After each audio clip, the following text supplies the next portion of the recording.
Sam wrote in saying, hey guys, what conventional wisdom or supposedly good advice is either wrong or a bad idea? One that comes to mind to me is never give up on your dreams and you can accomplish anything. I think it's great not to stifle people's desires, but it is factually true that some people are not going to be good enough at certain things for them to be successful, or however you would sort of define that in life. And I think there's a lot to be said for knowing when to cut your losses. Many people I know have tried different hobbies or different careers.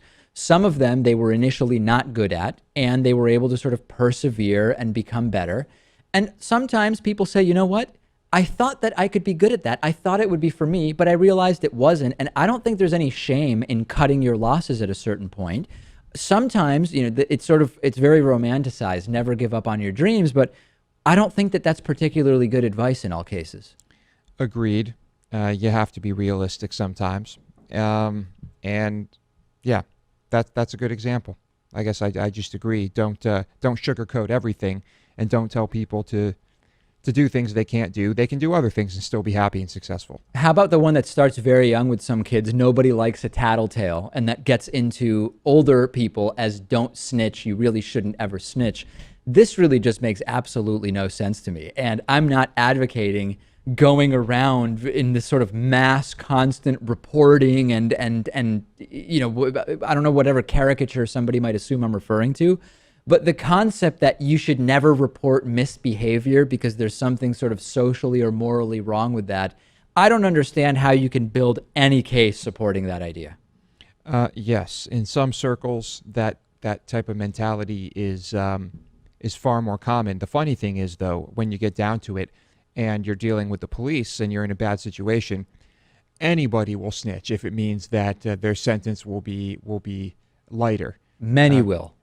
Some won't. Anybody. I'm telling you, anybody. There are many individuals from different, where it's for fear that if they tell, something even worse will happen in many cases, but where they opt not to snitch or tell or report or inform or whatever the word may be.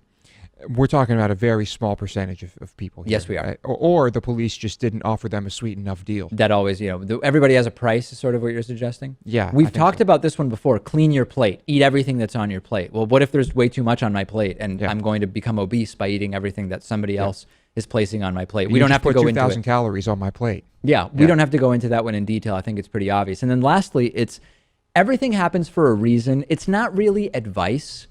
But sometimes it's not really that useful either. I get the sentiment, which is things that have happened cannot be changed. And thus, let's do the best we can from now going forward. You can't change the past. That's sort of the sentiment, the angle of it that makes sense to me.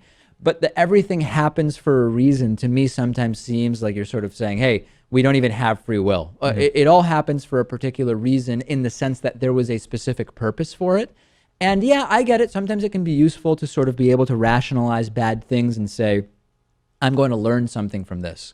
And it will end up being sort of a positive experience. But the blanket, everything happens for a reason, no matter what happens, I don't think is useful advice or sort of useful counseling or coaching of any kind. Yeah, I don't buy it. For example, the leak that happened in here not too long ago. Yeah. There was absolutely no purpose or reason for that. Well, there was a reason, which is an air conditioner. It happened for a reason. It happened for a reason. It had a cause. It had a cause. If what you mean by everything happens for a reason is everything has a cause, then it would be hard to deny that that is a reality.